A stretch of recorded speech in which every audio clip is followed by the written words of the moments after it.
adalah sekolah yang menurut saya adalah termasuk bagian sekolah yang luar biasa. Semoga anak-anak di sini menjadi anak-anak yang berguna bagi nusa dan bangsa. Sekolah ini telah membuktikan bahwa dia bisa mengubah orang yang zero menjadi hero, orang biasa menjadi luar biasa. Saya benar-benar kagum dan bangga atas hasil karya mereka semua. Banyak sekali kita pelajari dari Transformation Center di sini. Mereka sendiri juga telah belajar bagaimana menjalankan hidup yang sebenarnya, yaitu kita percaya bahwa apa yang kita lakukan hari ini itu merupakan persiapan untuk melangkah menuju hari esok. Amin. I really enjoyed and really sat and reflected on the talent. I better look to you and I learn from you because you are so successful in what you do. You show all the energy of life. What an amazing place. I love it. I've been here a day. I can see the energy of the people. The children are fantastic. The environment is beautiful. And this is an inspiring place to come and to live and to learn.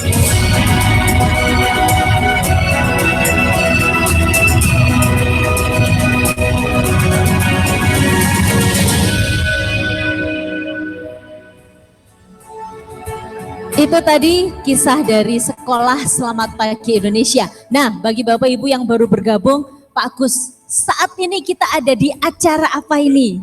Bapak Ibu, kita semua berada di dalam program parenting, di mana setiap bulan kami selalu menyelenggarakan untuk mengedukasi dan juga men-sharingkan banyak hal atas permintaan banyak masyarakat mengenai apa yang selama ini kami lakukan dan di era pandemi ini bahkan ke depan apa sih langkah-langkah dan step-stepsnya. Dan yang pasti parenting ini untuk kali ini disupport oleh HDI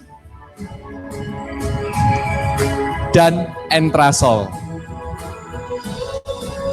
Dan Bapak Ibu, tema kali ini adalah kita bicara mengenai Happiness Maker. Bapak Ibu, setiap orang tua, para pemimpin dan juga bahkan guru-guru pasti mendambakan bagaimana caranya selalu menjadi happiness maker bagi orang-orang yang dipimpin, bagi anak-anaknya. Dan begitu juga yang kami lakukan di Sekolah Selamat Pagi Indonesia. Bersyukur sekali Pak Agus ya, kita menjadi bagian dari sekolah ini karena selama 14 tahun ini kami jadi memiliki berbagai macam alternatif bagaimana caranya membuat kami ini menjadi happiness maker bagi anak-anak di Sekolah Selamat Pagi Indonesia sendiri. Bahkan saya pribadi memiliki banyak variasi apa saja yang saya bisa lakukan untuk membuat anak-anak saya bisa happy. Nah, Bapak dan Ibu sekalian, kali ini yang akan sharing adalah langsung dari founder Sekolah Selamat Pagi Indonesia yang merancang setiap kurikulum life skill yang ada di Sekolah Selamat Pagi ini. Bapak Ibu, langsung saja kami serahkan acara berikutnya pada Bapak Julianto Eka Putra. Terima kasih Risna Uma, Agus. Selamat pagi Bapak Ibu semuanya. Dan saya sekarang bersama dengan anak-anak saya, semuanya anak-anak saya. Kalau Michelle anak kandung saya nomor 2, Shannon anak kandung saya nomor 3. Ini ada anak yang ke-30, ada anak yang ke-50, ada yang ke-100. Karena di Selamat Pagi Indonesia ada 400-an anak. Dan kalau di total saya sudah punya ribuan anak sejak tahun 2007. Nah, saudara saya cintai, saya langsung aja. Kita langsung nanya ke mereka gitu. Selama ini keluhan banyak orang tua seringkali mengatakan bahwa anak-anaknya itu lebih mendengar nasihat teman-temannya. Anak-anaknya lebih seneng kumpul sama teman-temannya daripada kumpul dengan orang tuanya. Oh, sudah bersama dengan kita juga anak saya nomor 1 yang ada di Singapura, belum bisa pulang karena dia langsung ngambil S2. Kalau dia pulang nanti kesulitan Jevon, you can say hi to everybody. Halo. Ini anak saya nomor 1 cowok, namanya Jevon. Oke, bisa sharing ke Bapak Ibu di sini. Apa yang membuat kalian itu lebih mendengar nasihat temenmu atau lebih juga, yang kedua lebih seneng kumpul sama teman-temanmu? Bebas.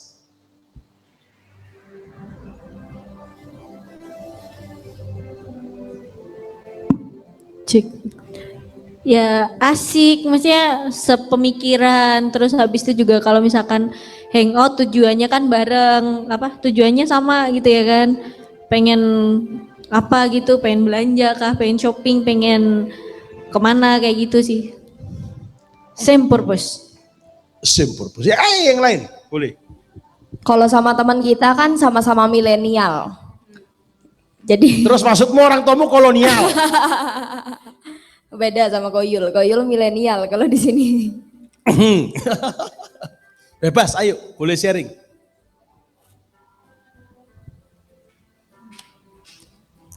Same answer, yeah, boomer.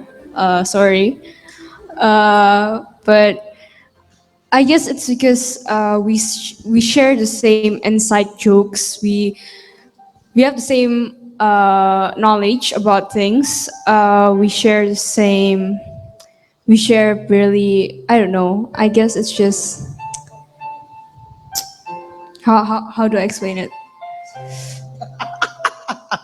It's okay. Whatever you want to say. It's just we laugh about the same things. We talk a lot about school because mainly right now as kids, our main problem is schoolwork. We don't think further than that, and I think that's what we share a lot about. It's about school. It's about how tough school is. How we can't. Oh no, I haven't studied for my exam. I haven't done my homework. That's the main problems kids have, and that's why we connect together better because we have the same goal, which is to graduate from school. We have the same problems. Yeah. Oke, Aira. Kenapa? Kenapa, Ra? Ya, soalnya kan ya sama sih kayak Shana tadi, kayak lebih sering ketemu dan lebih kalau ngomong juga lebih nyambung gitu, karena dalam kegiatan sehari-hari juga lebih ada bareng-barengnya gitu. Contoh yang nyambung sama temenmu terus nggak nyambung sama orang tuamu itu apa toh? Kayak misalnya kalau sekarang kan masih dulu kan beberapa waktu lalu kan masih sekolah. Kayak misalnya ikut ekstrakurikuler di sekolah gitu kan, orang tua kita kan nggak ikut. Kalau kita mau ngobrolin tentang ekskul tadi kan nggak nyambung jadinya, makanya kita lebih suka kumpul bareng mereka gitu. Atau selera musiknya kita sama, kalau orang tua kan mungkin sukanya lagu-lagu lama kayak Metallica gitu-gitu. Seleramu musik apa misalkan? Kalau sekarang sih pop. Pop? Ya. Oke. Michelle? Mungkin lebih banyak persamaan di antara teman. Kayak apa yang Shen tadi ngomong juga benar. Mungkin karena sesama-sama masih di sekolah, jadi merasa lebih banyak mereka lebih up to date ke masalah sekolah zaman sekarang daripada orang tua mungkin. Terus kadang itu bukan ngomong papi ya, bukan ngomong papi. Kenapa bukan ngomong papi? Ini cerita maksudnya dari keluhan teman-teman juga yang katanya itu kalau misalnya ngomong sama orang tua itu opini mereka ya selalu salah, kayak kamu ini masih kecil, kayak nggak dianggap, nggak direspek sama orang tuanya juga opininya. Jadi menganggap ya kamu tuh masih kecil, nggak tahu apa-apa, jangan sok dewasa gitu. Jadi keluhan dari teman-teman Michelle, bukan ngomong papi. Kenapa? Kalau papi yang kamu rasain apa? Kalau selama ini Michelle ngomong sama papi mami bisa enak banget. Kayak Michelle selalu cerita sama papi mami, oh ada masalah ini, masalah itu. Tapi Michelle berani cerita karena Michelle tahu papi mami nggak mungkin sampai ikut campur atau sampai menyelesaikan masalah itu buat Michelle. Papi mami akan mengasih nasihat tapi nggak akan sampai menyalahkan atau sampai ikut campur. itu udah not papi mami style buat ya yang Michelle rasakan selama ini ya. Makanya Michelle berani cerita. Karena Michelle merasa bagi papi mami, di mata papi mami, masalah Michelle ini real. Ini masalah yang terjadi. Bukan Michelle kerasa, bukan karena Michelle masih kecil, bukan karena Michelle masih ingusan ya, tapi masalah ini real. Ini yang Michelle alami dan papi mami menganggap itu serius. Akhirnya dikasih nasihat yang serius dan Michelle merasa dihargai. Michelle merasa bahwa papi mami ngeliat Michelle sebagai individu, bukan hanya sebagai anak kecil yang nggak tahu apa-apa. Termasuk cerita pacarnya ya. Yes. Mulai SD itu cerita pacarnya. Nggak pernah punya pacar, cerita cowok. Oh, cerita cowok ya, sorry. Bukan pacar, cerita Bukan cowok. Pacar. Jangan bikin my image downgrade. Oke. Ya. Sorry. Ya. Bukan pacar, tapi cerita mengenai cowok. Iya. Nah, saudara, dari sini kita punya kesimpulan sederhana bahwa kenapa anak-anak kita tuh lebih senang berkomunikasi dengan teman-temannya dan cenderung lebih mudah untuk mendengar nasihat teman-temannya karena mereka berpikir bahwa ini sama frekuensi saya dan teman-teman itu sama.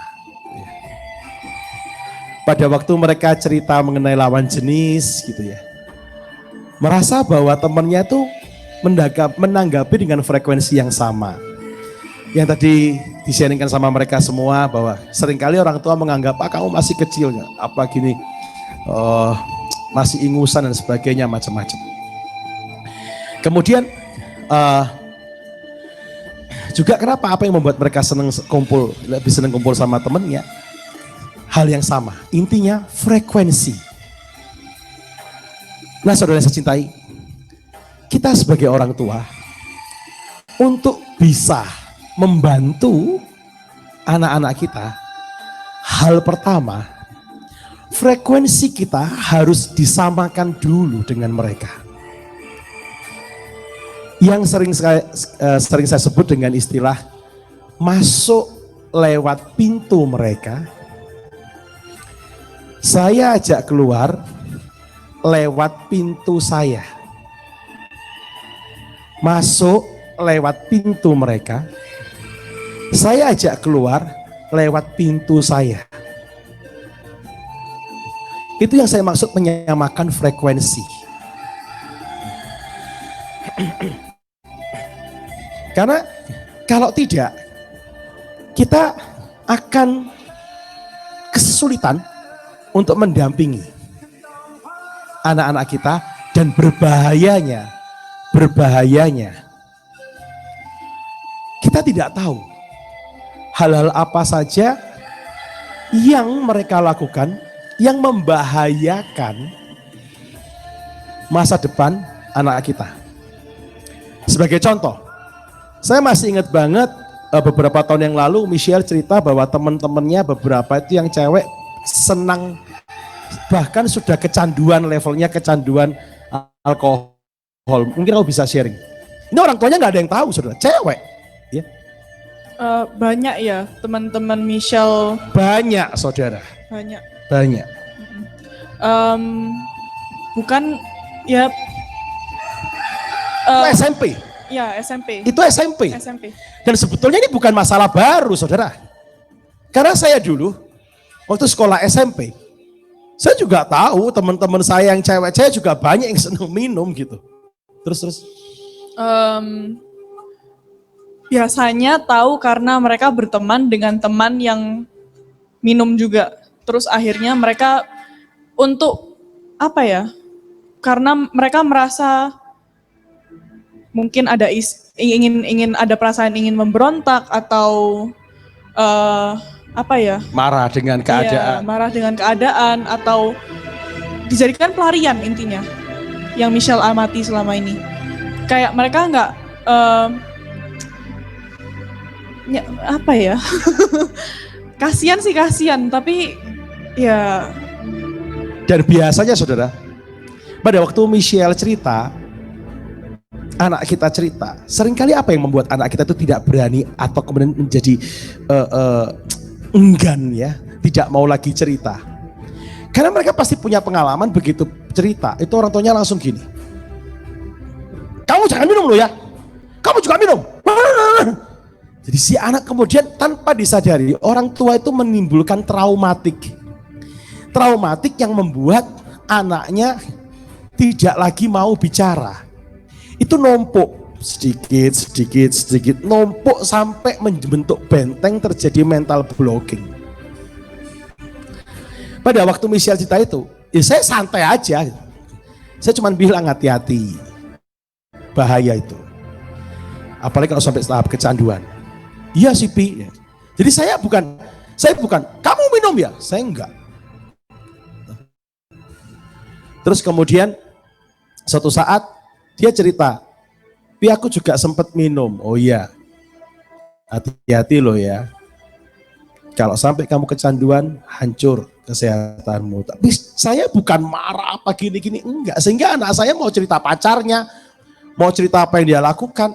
Nah, mungkin Jevon bisa sharing juga, Shannon, Michelle maupun ini, ya Saida, Dila pun.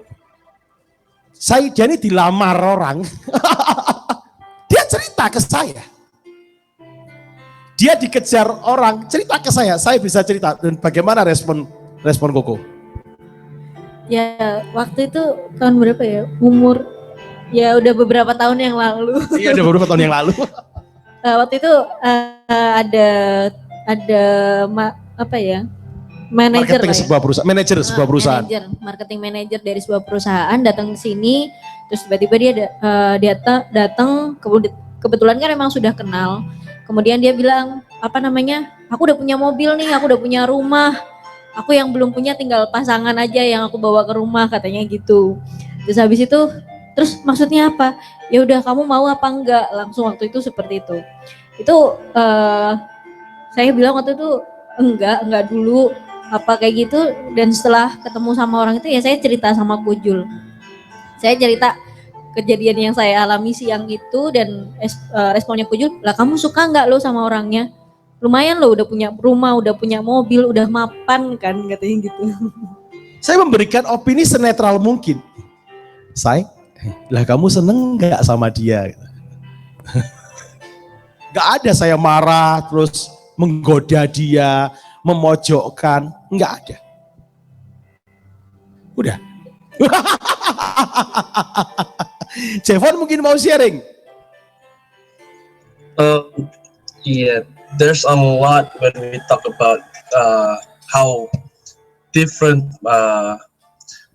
you and my friends, other parents' way of doing things. Like Shannon said, like everybody said, from my personal experience, from my friends' wise, most of the parents, not only that they don't give enough attention to their kids in terms of their problems, thinking that it's nothing.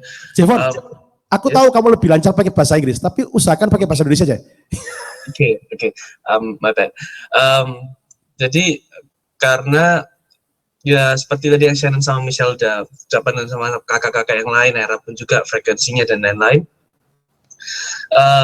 Banyak dari teman-temannya Jevon yang Jevon lihat itu, contoh yang paling simpel yang terjadi itu kan, ke sekolah punya, selain eskul, sekolah pasti ada outing, mungkin itu studi banding, outbound dan lain-lain. Camping.